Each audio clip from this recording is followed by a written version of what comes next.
नमस्कार, आप देख रहे हैं सी न्यूज भारत और मैं हूं आपके साथ ज्योति अरोड़ा। वक्त हो गया है न्यूज बुलेटिन का, जिसमें हम जानेंगे कि कहां पुलिस ने निकाला फ्लैग मार्च, कहां युवक की हत्या पर परिजनों ने की न्याय की मांग और क्यों मेगरा कोविड केयर सेंटर नहीं पहुंच रहे एक भी मरीज। इन सभी खबरों को जानेंगे विस्तार से, तो आइए नजर डालते हैं इस वक्त की बड़ी खबरों पे।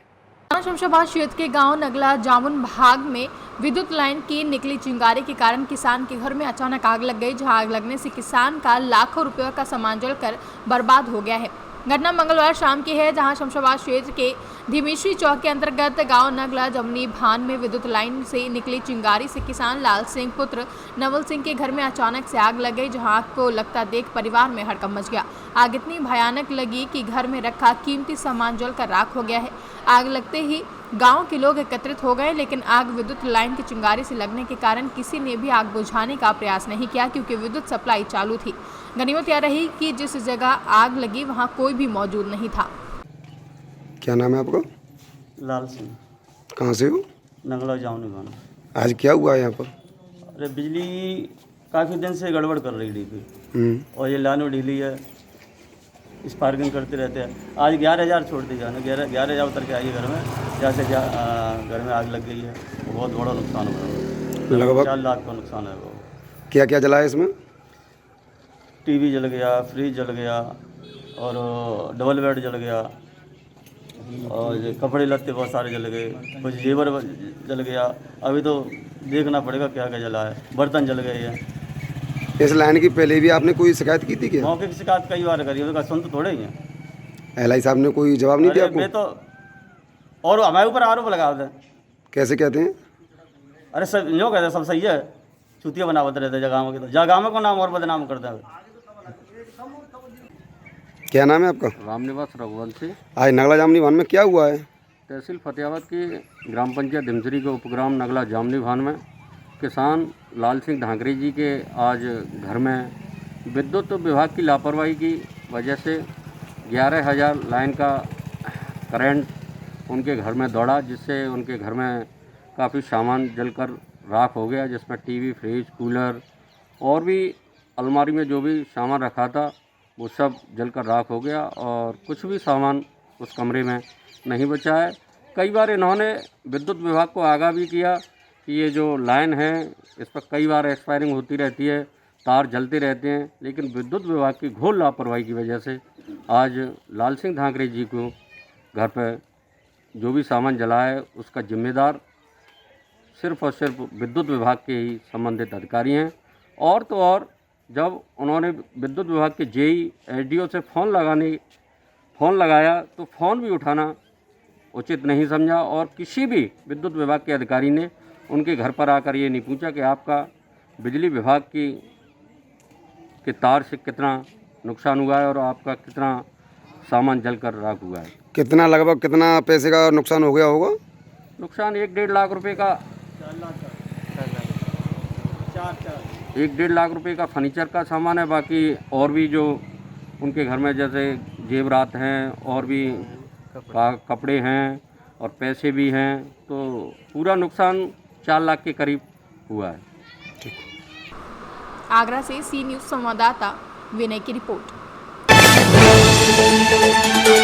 उत्तर प्रदेश के जनपद अमरोहा के पुलिस अधीक्षक सुनीति के निर्देशानुसार शहर में कोविड-19 को लेकर जागरूकता अभियान अभी भी जारी है, जिसमें लोगों को मास्क के उपयोग, सोशल डिस्टेंसिंग का मुख्यतः पालन करना बताया गया। वहीं थाना अध्यक्ष मुकेश कुमार ने बताया कि शहर में कोरोना के मरीजों की संख्या न बढ़े, इसके लिए लोगों को जागरूक करना बहुत जरूरी है। अमरोहा से सी न्यूज संवाददाता रामवीर सिंह की रिपोर्ट। अयोध्या जनपद के मिल्कीपुर तहसील अंतर्गत विनायकपुर गांव के पूरे पांडे निवासी सत्यनारायण के परिवार पर कुदरत ने ऐसा कहर ढाया कि हंसते खेलने की उम्र में 5 वर्षीय मासूम विशाल अंधे की लाठी बन गया। दोनों आंखों से अंधे पिता और गूंगी मां का एकमात्र सहारा 5 वर्षीय विशाल अपने बाप को लेकर लाठी पकड़कर रास्ता दिखाते हुए 2 किलोमीटर दूर विनायकपुर गांव से जाकर राशन लाने का काम भी करता है। पिता के साथ यह मासूम ठेला चलाते समय भी रहता है, जिससे परिवार का पालन पोषण होता है। मां गूंगी है और बाप दोनों आंखों का अंधा। पुराना घर भी गिर चुका है और भाई की पत्नी और त्रिपाल ताने हुए फूस के घर में यह परिवार गुजर बसर करता है। इस परिवार के घर में प्रवेश करते ही आपको कुछ टूटी हुई लकड़ियां और कुछ बर्तन दिखाई पड़ेंगे, लेकिन घर में राशन का एक थैला भी नहीं दिखेगा। ऐसा नहीं है कि सत्यनारायण और आशा की जिंदगी ऐसी ही थी। कुदरत का कारनामा कुछ ऐसा हुआ कि एक आंख से अंधे सत्यनारायण की दूसरी आंख 2 वर्ष पहले खराब हो गई और उसे दिखाई देना बंद हो गया। आज 1 जून को जब हम उसके घर पहुंचे तो बरसात समाप्त हो चुकी थी। घर के अंदर त्रिपाल से पानी आ रहा था जो मिट्टी पर फैला हुआ था। वहीं 5 वर्ष का मासूम विशाल अपने पिता सत्यनारायण की लाठी को पकड़कर आगे आगे चल रहा था और इसके पीछे थे बेबस, लाचार और समय की मार से आहत 35 वर्षीय सत्यनारायण गुप्ता। उसके पीछे उसकी पत्नी 33 वर्षीय आशा थी जो देख तो सकती है लेकिन बोल नहीं सकती है। आशा जन्मजात गूंगी है। वहीं सरकार द्वारा भले ही दिव्यांग कल्याण की अनेकों योजनाएं चलाई हो, लेकिन इस परिवार को अभी तक किसी भी योजना का लाभ नहीं मिल सका है। नाम है आपका?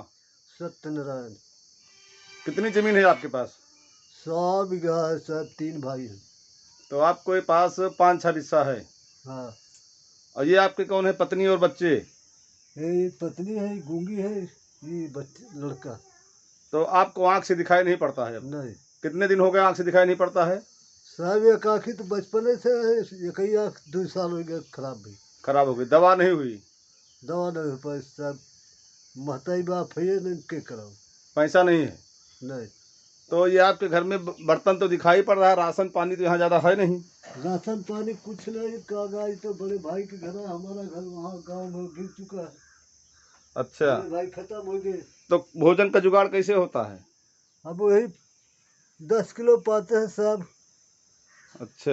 हाँ, वैसे ऊपर राशन एक अच्छा, हाथ पकड़ के लेके जाए बनाए, फिर वहाँ से लेके आए गाँव के। अच्छा, तो कोई सरकारी मदद नहीं मिल रही आपको? नहीं, कोई पेंशन, कोई सहायता सरकार से? कुछ आवास आवास नहीं मिला आपको? कुछ नहीं मिला कुछ नहीं मिला। ना। तो बरसात में जो चद्दर छाए हुए, ये जो ऊपर है पन्नी तिरपाल दिखाई पड़ रहा है, अभी पानी बरस रहा था, तो ये नीचे तो पूरा पानी आ गया है आपके घर में। हाँ, तो कैसे रहते हो इसमें फिर?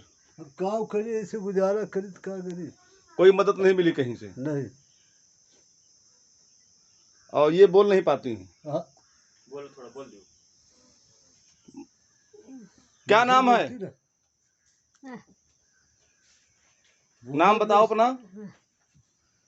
पापा का नाम बताओ हुआ। जुआर से बोलो, जुआर से। अयोध्या से सी न्यूज संवाददाता सुनील की रिपोर्ट।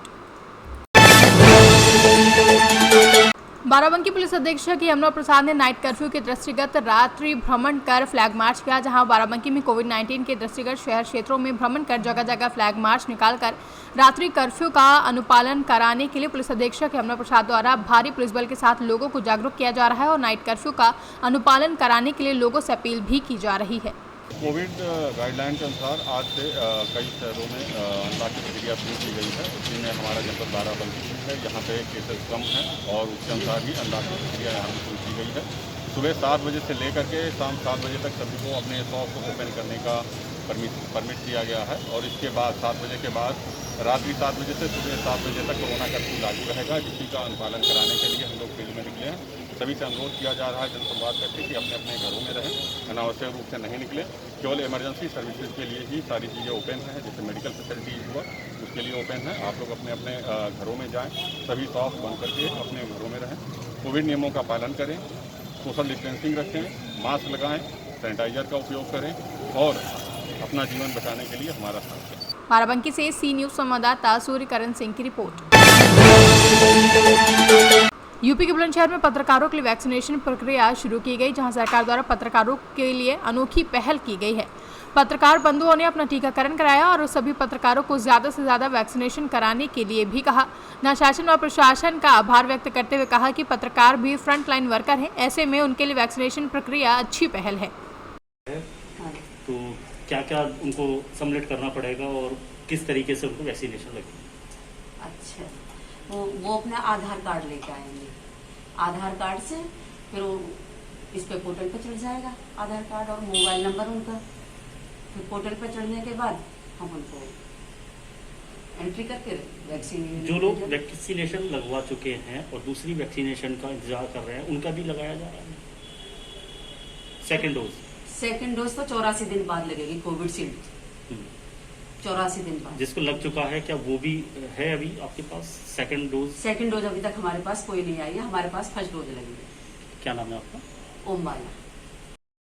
वैक्सीन लोगों को लगाई जा रही है, हमारे पत्रकार साथियों को क्या कहना है इसमें? देखिए, पहले तो मैं यहाँ बुलंदशहर जिलाधिकारी रविंद्र कुमार जी का धन्यवाद देता हूँ और सभी लोगों से, अपने पत्रकार साथियों से भी अपील करता हूँ कि ज़्यादा से ज़्यादा लोग यहाँ पर सूचना विभाग द्वारा कैंप लगाया गया है और यहाँ अपनी वैक्सीनेशन करवाएं, जरूर करें। पत्रकार हर जगह हर क्षेत्र में जाता है तो संक्रमण सा सबसे ज़्यादा उसको प्रभावित होता है। बिल्कुल आपने क्या सही कहना कहा है आपको? यहाँ पे सूचना विभाग में भी कोविड वैक्सीन लगाई जा रही है। बिल्कुल आपने सही कहा है। जब पत्रकार एक देहात में जाता है या भीड़ भरे क्षेत्र में जाता है तो उसको संक्रमण होने का ज़्यादा चांस रहता है। लेकिन मैं इसमें जो है सरकार का भी और डीएम साहब का भी, जनपद प्रशासन का भी धन्यवाद कहूँगा, क्योंकि उन्होंने शुद्ध तो ली लेकिन लेट ली। पत्रकारों की शुद्ध ली लेकिन लेट ली, लेकिन मैंने भी आज यहाँ पे वैक्सीन लगवाई और मैं सभी से यही कहना चाहूँगा कि वैक्सीन लगवाएं। जैसे यहाँ पे आज पत्रकारों को वैक्सीन लगाई जा रही है, क्या कहना है? देखिए, कोरोना संक्रमण की जो दूसरी लहर है, जिसमें देखा गया कि काफ़ी जो विद्वान हमारे पत्रकार थे उनकी क्षति, सेकेंड जो लहर है बहुत बड़ी क्षति हुई है। तो उसको देखते हुए जिस तरीके से अभी अलग अलग वैक्सीन को लेकर भ्रांतियाँ थी, सबसे पहले तो स्वास्थ्य विभाग को ये सबसे बड़ा हम साधुवाद देना चाहेंगे कि वैक्सीनेशन के लिए उन्होंने पत्रकारों के लिए अलग से कैंप किया है। उसकी शुरुआत आज जिलाधिकारी ने की है। कलेक्ट्रेट में सूचना विभाग में इसको कैंप लगाया गया है। 18 से 44 साल के जो पत्रकार हैं उनको यहाँ वैक्सीन आज शुरुआत हुई है, लगाई जा रही है। तो ये एक अच्छी पहल है और आम लोगों के लिए भी एक सकारात्मक, ये इसलिए हम कह सकते हैं क्योंकि जब पत्रकार, क्योंकि वो भी फ्रंटलाइन वर्कर माना गया है। अब से पहले तो शायद नहीं मान रहे थे, मगर अब फ्रंटलाइन वर्कर पत्रकार इसलिए माना गया है क्योंकि लगातार जो गांव देहात में जा कर के वो कवरेज कर रहा था, संक्रमण की स्थिति से वाकिफ करा रहा था लोगों को, जिस वक्त लोग अपने घर में बैठे हुए थे। उसके चलते अलग अलग राज्यों में कई पत्रकारों को काल के गाल में भी समा गए।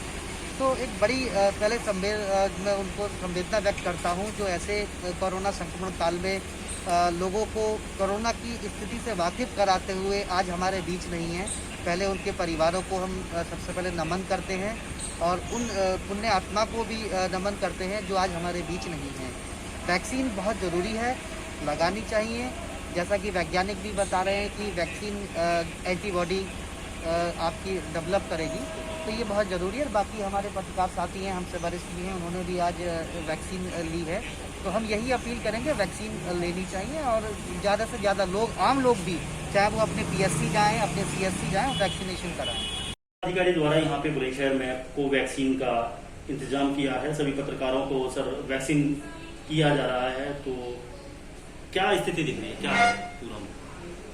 देखिए, मैं जिले के समस्त पत्रकार बंधुओं को अवगत कराना चाहता हूं कि आज यानी कि 1 जून से हमारे जिला सूचना कार्यालय पर वैक्सीनेशन अभियान शुरू हो गया है पूरी तरह से, और हमने इसकी जानकारी के लिए अपना न्यूज़ ग्रुप, इसके अलावा अन्य मीडिया माध्यमों से इसे फ्लैश कराया है जिससे कि वहां तक सूचना पहुंच सके।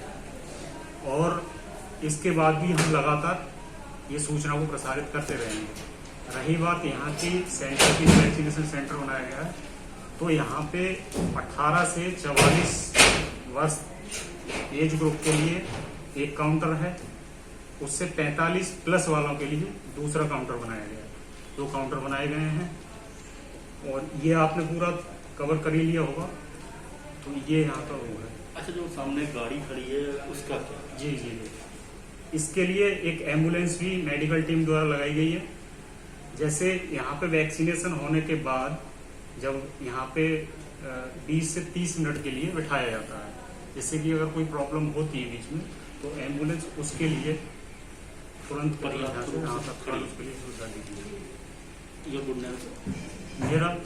मैं जिला सूचना अधिकारी, मेरा नाम सुनील कुमार है। बुलंदशहर से सी न्यूज़ संवाददाता रविंद्र शर्मा की रिपोर्ट।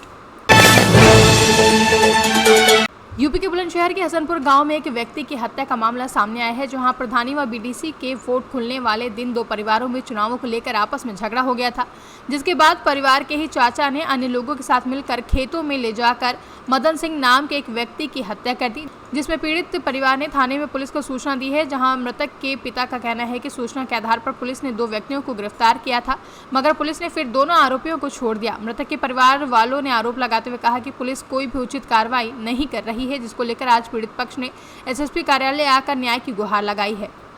नाम है आपका, पूरी क्या घटना हुई है, किस मामले को लेकर आप यहाँ एसएसपी ऑफिस आए हैं? मेरा नाम सुखबीर सिंह है। मेरे लड़के का मर्डर कर दिया गया 4 तारीख में। उसके मामले में पहले भी मैं आ चुका हूँ यहाँ एसएसपी साहब के पास, और आज दोबारा आया हूँ। उसमें कोई कुछ नहीं हो रहा है, न कोई सुनवाई है न कुछ है। जाते हैं थाने जाते हैं तो कहाँ इसकी जांच चल रही है, यहाँ आते हैं कि इसकी जांच चल रही है। प्रशासन को पूरा दबाव है। क्या कहा है आज एसएसपी साहब ने? आज एसएसपी साहब ने कहा कि अब ये एसपी सिटी और सीओ जाएंगे, मुआयना करेंगे। क्या कोई पहले कोई रंजिश थी? कोई रंजिश नहीं, ये चुनाव का ही झगड़ा था इनका बच्चों का। कौन लोग थे वो? वो हमारे जो नजीकी हैं, परिवार के ही। क्या नाम उनका? तस्वीर सिंह, योगिंदर और कपिल और जगत और इनका नाम कालू, सोनू, कालू, आकाश, भगवान सिंह। पुलिस क्या कह रही है? पुलिस कह रही है इसकी वो कर रहे हैं, जांच कर रहे हैं, इसकी पीएम रिपोर्ट की जांच कर रहे हैं। जांच को भेज दिए, 2 पकड़ के और छोड़ दिए इन्होंने। हमें शंका है कि हमारा मर्डर कर दे कोई। जब कोई सुन ही नहीं रहे तो क्या करेंगे बताइए? मानने की और धमकी दें। किस तरीके से पूरा क्या मामला है? सर हमें भी डर लगता है कि हमें जान से मारने की धमकी दे रहे हैं। घर से निकलने का हमें मन ही नहीं करता, डर के बारे में निकलते ही नहीं है। पुलिस कोई भी सुनवाई नहीं कर रही है। 25 दिन हो गए थाने पे जाते हैं, वो भी हमें भगा देते हैं। हमारे बाबा हैं, आर्मी से रिटायर, उनकी कोई भी सुनवाई नहीं हो रही है। एसपी ऑफिस भी 2 बार आ चुके हैं हम, पुलिस कोई भी सुनवाई नहीं कर रही है। प्रशासन का उनके ऊपर फुल दबाव हुआ राजनीतिक। एसएसपी साहब क्या बोल रहे हैं? एसएसपी साहब ने उस दिन आए थे, हम बोलते हैं एसपी सिटी के लिए। 1 हफ्ता हो गया, एसपी सिटी ने कोई भी सुनवाई नहीं करी अब तक। आज दोबारा हमने एप्लीकेशन दी, उन्होंने बोला शाम को सीओ और एसपी सिटी जाकर मुआयना करेंगे जगह का। क्या नाम है आपका? गौरव। बुलंदशहर से सी न्यूज संवाददाता रविंद्र शर्मा की रिपोर्ट। गया जिला के डोभी प्रखंड के ग्राम पंचायत खराटी के बनवासी में कुएं में मिला एक महिला का शव, जिसके शिनाख्त ग्राम खराटी टोला केंदुआडी निवासी राजेंद्र यादव की पत्नी सुनीता देवी उर्फ मुन्नी देवी के रूप में हुई है। वहीं घटना से ग्रामीणों में दहशत का माहौल बना हुआ है। मिली जानकारी के मुताबिक मृतक के 2 पुत्र हैं। महिला 31 तारीख को अपने घर कराटी से अपने मायके कसियाडी के लिए निकली थी, पर वहां पर नहीं पहुंची तो छानबीन की गई तो 1 तारीख को बनवासी के कुएं में उसकी लाश मिली, जहां सूचना थाने को दी गई। थाना में शव को कब्जे में लेकर पोस्टमार्टम के लिए भेज दिया गया है। कैसे कैसे घटना हुआ है? हम लोग कुछ नहीं जान रहे। नहीं, कल नैहर गए जी 11 बजे नैहर गए। कौन जगह नैहर का नाम? कसियाडी। कहाँ? कसियाडी। कहाँ पड़ता है? यहाँ कुलेश्वरी के नीचे है, दंतार के। अच्छा, आगे? दंतार के। फिर क्या हुआ? तो हम गए फांसी कटाई के है, वही गए कुलेश्वरी ने फांसी कटाई के। अच्छा। हाँ, मुन्ना होल है बच्चे लोग के ससुराल में, और हमन ऐसा पंचायती में हमरे कला। घटना कहाँ घटा? ये होल है लाल मट्टी जंगल में। अभी मेरे पता है सर जी, अभी 9 बजे आज अभी मेरे सवेरे पता चला है, वही हमन सब देखने। लाल मट्टी कहाँ पे पड़ता है? यहाँ गांगी के बगलवा में है। नहीं, डोभी नहीं। बिहार में है, झारखंड में है? नहीं, बिहार में पड़ता। ये आपका कौन है? मेरी पत्नी है जी। क्या नाम हुआ उनका? सुनीता देवी। आपका क्या नाम हुआ? राजेंद्र यादव। घटना कैसे घटा है पता नहीं चला? नहीं सर जी, देखा नहीं, सब फांसी लगल है और सब पूरा लकड़ी सब डालल है। गया से कैमरा पर्सन अर्जुन केशरी के साथ अशोक शर्मा की रिपोर्ट। डुमरिया प्रखंड के मैगरा ITI में बने कोविड केयर सेंटर में कोई भी मरीज नहीं पहुंच रहे हैं, जहां कोविड केयर सेंटर में उपस्थित डॉक्टर KN मिश्रा ने बताया कि करीब 1 सप्ताह से कोई भी कोविड मरीज नहीं पहुंच रहे हैं। साथ ही इसका कारण बताया कि लोगों में काफ़ी दहशत है, ग्रामीण क्षेत्र के लोग जागरूक नहीं हैं। हालांकि लगातार प्रशासन द्वारा जागरूकता अभियान चलाया जा रहा है, तब भी लोग जागरूक नहीं हो रहे हैं। बस कोई पेशेंट नहीं है ना, सारा बेड खाली है, डॉक्टर्स, नर्सेज, सारे पुलिस वाले, एवरीथिंग अवेलेबल है, 24 आवर्स ड्यूटी पे भी है, लेकिन हमारे पास कोई पेशेंट नहीं है, खाली है।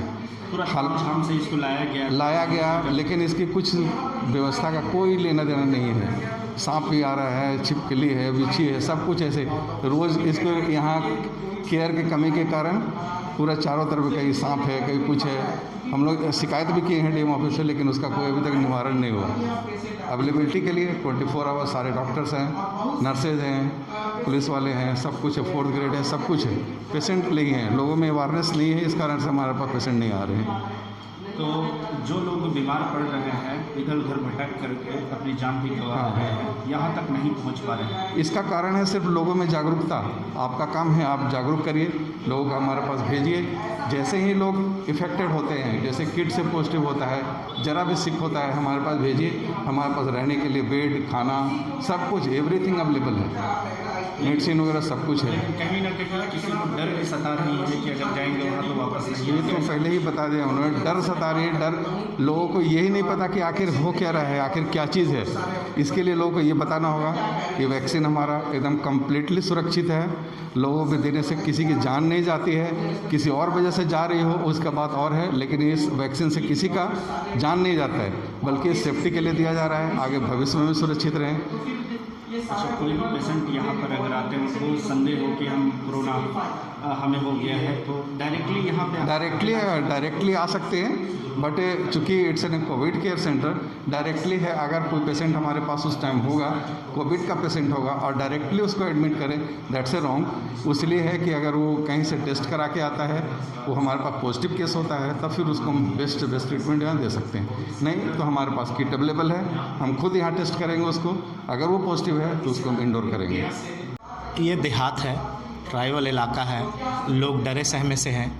मैं इसी उद्देश्य से पहले भी आया था यहाँ और आज भी आया हूँ, और लोगों को ये मैसेज देना चाहता हूँ, हमारे इस इमामगंज विधानसभा के जितने भी लोग हैं, कि आप लोग भी, जो लोग अगर पॉजिटिव हैं या संक्रमित हैं, तो वो लोग यहाँ आएँ, क्योंकि यहाँ हर तरह की सुविधा है। अरे भाई, गया यहाँ से 90 किलोमीटर दूर है, हम क्यों जाएंगे जब हमारे घर में ऐसी सुविधा मिली है हमारी गवर्नमेंट, माननीय मुख्यमंत्री जी द्वारा, विधायक जीतन राम मांझी द्वारा, और फिर गया के DM अभिषेक सिंह जी के सहयोग से ये सब चीज़ चल रहा है।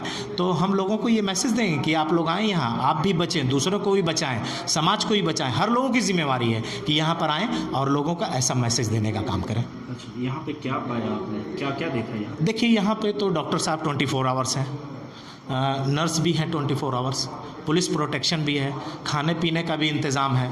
और यह है कि लोगों में जागरूक नहीं है जो यहाँ नहीं आ पा रहे हैं, चाहे वो डर का कारण हो या जो कुछ भी हो, लेकिन गवर्नमेंट की तरफ से मुहैया सुविधा हर कुछ है यहाँ पे। क्या कुछ ऐसा भी सुनने को आ रहा है, देखने में मिल रहा है कि कोविड पेशेंट में कमी आई है? बिल्कुल कमी आई है, और कुछ नेचुरली है ये कि कमी आया है, और कुछ डॉक्टर साहब लोग और एडमिनिस्ट्रेशन के लोगों के कंट्रोल के चलते भी कुछ चीज़ें रुकी हैं। हम इससे इनकार नहीं कर सकते हैं कि हमारे जो गवर्नमेंट के लोग हैं, DM साहब के द्वारा जो चलाया गया यहाँ पे ये सिस्टम, या हमारे विधायक जी के ज़रिए या मुख्यमंत्री जी के ज़रिए, क्योंकि ये बहुत ही देहाती इलाका है, तो बहुत ज़्यादा कमी पाई गई है, और रोज़ बरोज़ ये आंकड़ा कम होता ही जा रहा है। गया से सी न्यूज़ संवाददाता अशोक शर्मा की रिपोर्ट। गया जिले के अति नक्सल प्रभावित क्षेत्र के डुमरिया प्रखंड के नंदई पंचायत के ग्राम बेनीनगर के PDS दुकानदार रामबली प्रसाद पर राशन कार्ड धारी लाभुकों ने कम अनाज बांटने का आरोप लगाते हुए डुमरिया पटना स्टेट हाईवे 69 को जाम किया, जिससे घंटों आवागमन जाम रहा। सर के हमले का मतलब कि कोटा समय पर नहीं मिल पाता है, दूसरे में मिलता भी है तो कम मिलता है, काट के मिला जाता है, उसे अपना हक के लिए हम लोग लड़ रहे हैं। और एक महीना तो मिलता है, और जगह मिल जाता है और लास्ट में दिया जाता है। कोटा आता है भोर में। तो क्या अभी जो रोड जाम रखे हुए थे, तो क्या आश्वासन किसके द्वारा मिला? इसमें BDO के द्वारा आश्वासन मिला गया है कि जो 10 किलो मिला था वो मिलेगा। इसी के चलते हम लोग रोड को खाली कर दिए हैं। इससे पूर्व में भी कभी ऐसा घटना हुआ है कि बराबर होते रहता है। कभी कभी महीने का, कभी कभी एकदम लास्ट में मिलना शुरू हो जाता है। मिलते मिलते 10-15 तारीख हो गया, 1 महीना का। कौन पंचायत का मामला है ये? नंदाई पंचायत, डुमारिया प्रखंड का नंदाई पंचायत का, बेनी नगर का 10 नंबर वार्ड। डीलर का नाम रामबली प्रसाद। अजीत कुमार सर। जब फ्री आया है अनाज तो उनको फ्री देना चाहिए। वो पहले वाला अनाज है वो जो राशन से मिलता है कार्ड से, उसमें 1 किलो काट लेते हैं। अब ये 5 किलो जो आया है तो उसको तो देना चाहिए ना, फिर क्यों नहीं दे रहे हैं? और कभी भी कहते हैं कि जो जहाँ जाना है वहाँ जाओ, हमरा कुछ नहीं होने वाला है, ऐसे बोलते हैं। अप्रैल वाला गायब कर दिए हैं। अब बोलते हैं कुछ, अभी लास्ट में बांट रहे हैं। और ये हमेशा ऐसे करते हैं, ये कुछ नहीं करते, कहते जाओ जहाँ जाना है वहाँ करो, हमको कुछ नहीं फर्क पड़ेगा। आश्वासन अभी वीडियो द्वारा मिला है कि ठीक है आपको 10 किलो मिलेगा। हम लोग बोला कि भाई सब जगह बटा है तो आप भी दीजिए ना, आप घर से नहीं दे रहे हैं। या फिर मोदी जी दिए हैं या फिर नीतीश कुमार जी दिए हैं तो उनके आंदोलन दीजिए, हमको हम लोग का अनाज दीजिए। क्या उम्मीद है कि उम्मीद तो है अभी मिलेगा। अभी गए हैं उनके घर पे, गए हैं डीलर साहब के घर पे गए, लेके गए कि ठीक है 10 किलो मिलेगा आपको। अभी सामने गए हैं, शासन भी गए हैं, बड़े बाबू गए हैं और आपके ये वीडियो साहब जो गए हैं, कहीं कि ठीक है चलिए हम दिलवाते हैं। लिखित में सूचना कहीं दिए हैं जी? लिखित में सूचना नहीं दिए हैं, लिखित के द्वारा नहीं कुछ नहीं किया गया है। अभी ऐसा ही कर दिया गया है। हम लोग बोला कि अगर नहीं होगा तो फिर हम लोग आंदोलन करेंगे। 1 महीना के मिलते हैं, 1 महीना के चढ़ा देते हैं वो बाहर से। हाँ, 2 महीना के अथी हो गया है। अभी अनाज के लिए क्या जो आप लोग जाम लगाए थे, क्या मांग? तो अभी के लिए वो है कि फिर सरकार जो दिए हैं तो उसको ने गरीब के लिए, पालन के लिए दिए हैं कि दूध लिए, आदमी पीछू काटने के लिए दिए हैं। तो कितना मिल रहा था अभी अनाज? 4 किलो के दर से का तो मिल रहे थे। अभी तो हमने नहीं छोड़ाए हैं। डीलर साहब के क्या नाम? रामबली प्रसाद। आपका नाम क्या है? सीताबिया देवी। गया से सी न्यूज संवाददाता अशोक शर्मा की रिपोर्ट।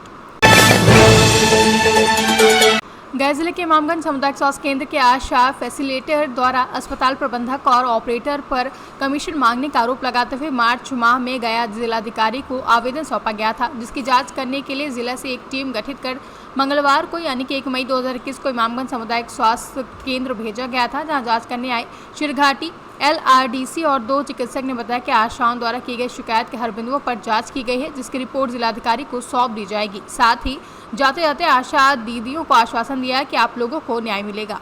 हम लोग अपना बयान दे रहे हैं, हम लोग बयान दिए हैं कि हम लोग को जो पैसा मिलता है वो पैसा लेकर दिया जाता है, ऐसे नहीं दिया जाता है, पैसा काट लिया जाता है और डरा धमका को धमकी दिया जाता है कि अगर ज़्यादा बोलेगी तो चैन मुक्त कर दिया जाएगा। प्लस में कि इतना दिन से हम लोग काम कर रहे हैं, हम लोग के राज राशि 1000 है, जो हम लोग पैसा भी दिए तब पर में भी 3 महीना का हम लोग के राज राशि आशा को मिला और दिसंबर माह से आशा के राज राशि सिर्फ 17 को आशा को मिला है और बाकी आशा को राज राशि नहीं मिल रहा है, न फैसिलिटेटर को मिल रहा है। और ऑनलाइन का जो सिस्टम है, ऑनलाइन भी हम लोग करते हैं तो उसमें भी आशा के भी पैसा कट रहा है और आशा फैसिलिटेटर को भी पैसा कट रहा है और समय से भुगतान नहीं किया जा रहा है। जन्म तिथि के बात है कि यहाँ जब बच्चा जन्म लिया तो उसको तो एफिडेविट की ज़रूरी नहीं है, उसको तो यहाँ से दे देना चाहिए, बेड पर दे देना चाहिए, लेकिन साल भर 2 साल टहलाया जाता है। इसके बाद उसको पैसा की वसूली किया जाता है कि एफिडेविट में इतना पैसा लगता है, 500 लगता है, 1000 रुपया लगता है, इतना पैसा मिलेगा तब पेशेंट को मिलेगा अथी जन्म प्रमाण पत्र। तो आज आए थे तो क्या आश्वासन दिया आपको जांच के? वो तो बोले कि सब ठीक हो जाएगा या बाबा, ऐसा नहीं होगा। संतुष्ट हैं? संतुष्ट तो हम लोग ना है कि जांच नहीं किए, हम लोग तो बोले कि जांच किया जाए लेकिन नहीं किए, लेकिन आश्वासन दे के गए कि आपसे ऐसा नहीं होगा। अगर आदमी का खाना पूर्ति देख रहे हैं, क्या देख रहे हैं? क्या आज की जांच में खाना पूर्ति हुई है, क्या हुई? ऐसा तो हुआ है कि एक एक करके फोड़ के बुलाया गया और कल भी सबको आशा को डरा धमका के आशा को ढेरे सा से आशा दिवस के नाम पर साइन करवाया गया। अपना परिचय दे दीजिए। मैं उषा कुमारी सिन्हा बोल रही हूँ, आशा फैसिलिटेटर। हम लोग का मामला है सर कि हम लोग मान लीजिए कि जो काम कर रहे हैं तो समय पर पैसा नहीं जाता है। यहाँ जो प्रसव होता है तो प्रसव के समय उन लोग का डिस्चार्ज के समय भी जन्म प्रमाण पत्र देना रहता है, पर उस समय नहीं देने के बाद महीना 2 महीना में जन्म प्रमाण देते हैं। यहीं का बच्चा जन्मा हुआ कहते हैं कि एफिडेविट करवाने पड़ेगा तब जन्म प्रमाण पत्र लगेगा। उसमें 400 रुपया या 500 रुपया लिया जाता है। वह डाटा ऑपरेटर निरंजन जी बोलते हैं। तो आज जो जांच आई थी उससे क्या आप लोग संतुष्ट? हम लोग तो संतुष्ट हुए, खाली जिस तरह का हम लोग जो समस्या बोले उस समस्या को लिखा गया है सर। उस समस्या के कहीं नहीं, फिर से जांच पड़ताल अच्छा तरीके किया गया नहीं किया गया, बाकी समस्या को लिखा गया है। इसको क्या देख रहे हैं, जांच को क्या मांग रहे हैं? हम लोग जांच में क्या है कि जो हम लोग बोल रहे हैं शिकायत, तो शिकायत को लिखा गया है, इसको पर हम लोग विचार करेंगे। संतुष्ट हैं इसमें आप लोग? जांच पर जो लिखा गया इसलिए तो जो पूछताछ किया गया उसमें तो हमको लगा कि संतुष्ट हैं। क्या आश्वासन आप लोग को मिला कि मतलब आगे हाँ, इसको इस पर हमें जो लिखा गया है उस पर हम आगे कार्रवाई करे जाएंगे, समझ रहे हैं ना। और इस पर आप लोग भरोसा रखिए। अगर ऐसा नहीं हुआ आगे तो क्या? अगर ऐसा नहीं हुआ तो हम लोग आगे भी बढ़ेंगे सर, छोड़ेंगे थोड़े यहाँ से, यहीं पर नहीं रहेंगे, हम लोग सब आगे भी बढ़ेंगे। इतना आशा लोग सब डिलीवरी करवाती है, समय से पैसा नहीं मिलता है। 2020 का पैसा बाकी है, इससे पैसा बाकी है, बाकी अभी तक उन लोग को मिलता नहीं है। पैसा के लिए पेशेंट के मिलता है। हम लोग फील्ड में काम करते हैं, पेशेंट के आई दीदी हम डिलीवरी करौली है, अभी तक पैसा ना मिल रही है, कहीं ना पैसा मिलता है। और किसका किसका हाथ हो सकता है जो आप लोग के साथ ऐसी समस्या आ रही है? हम लोग के हाथ से देखिए मैनेजर भी है, यहाँ के मैनेजर हैं, डाटा ऑपरेटर हैं, यही सब दोनों हैं। और क्या है, आप प्रभारी सर को कहते हैं तो कहते हैं कि हम लोग हम इस सब के बारे में कुछ जानवे नहीं करते हैं। नाम बता दीजिए। मेरा नाम है कुमारी नीलम। क्या है? आशा फैसिलिटर। आज जिला पदाधिकारी के निर्देश के आलोक में जो है ब्लॉक हेल्थ मैनेजर के विरुद्ध जो है ANM के द्वारा आरोप लगाया गया था कि उनके और एरिया में जो है ना इसमें कुछ पैसे की मांग की जा रही है। कम कर दीजिए। उसी की जो है जांच की गई। जांच रिपोर्ट जो है कुछ दिनों में जिला पदाधिकारी को सौंप दी जाएगी। क्या लगा सर? ये प्राइमरी जो है कुछ ANM के द्वारा यह बताया जा रहा है कि उनके द्वारा जो है ये सादे कागज़ पर जो है हस्ताक्षर करवा के जो है आरोप लगाए गए थे, लेकिन कुछ ANM के द्वारा जो है ये कहा गया है कि उनके BHM के द्वारा पैसे की मांग की जा रही है। सर कुछ ऐसा बोल रही हैं कि इसे ऑपरेशन में जो पैसा मिलता है मरीज को वो 17 से भी बाकी है, तो क्या इन लोग बोले कि क्या कारण से रोका जाता है? देखिए अभी जो आरोप आवेदन आए थे उसमें इस बात का जिक्र नहीं था। ये अभी जो हम लोग जांच करने आए हैं उससे अलग भिन्न ये बातें सामने आई है और इसमें हमने लेखापाल को निर्देश दिया है कि वे जो है इसका अविलंब भुगतान कर दें। ठीक। एक ऑडियो वायरल हो रही है सर, उसमें प्रमाण पत्र लेने में प्रमाण पत्र लेने में नहीं, इसकी जानकारी मुझे नहीं है। धन्यवाद। मैं भूमि सुधार उप समाहर्ता शेरघाटी। गया से सी न्यूज़ संवाददाता अशोक शर्मा की रिपोर्ट। फिलहाल के लिए न्यूज बुलेटिन में बस इतना ही। देश दुनिया की तमाम बड़ी खबरों के लिए आप देखते रहिए सी न्यूज़ भारत।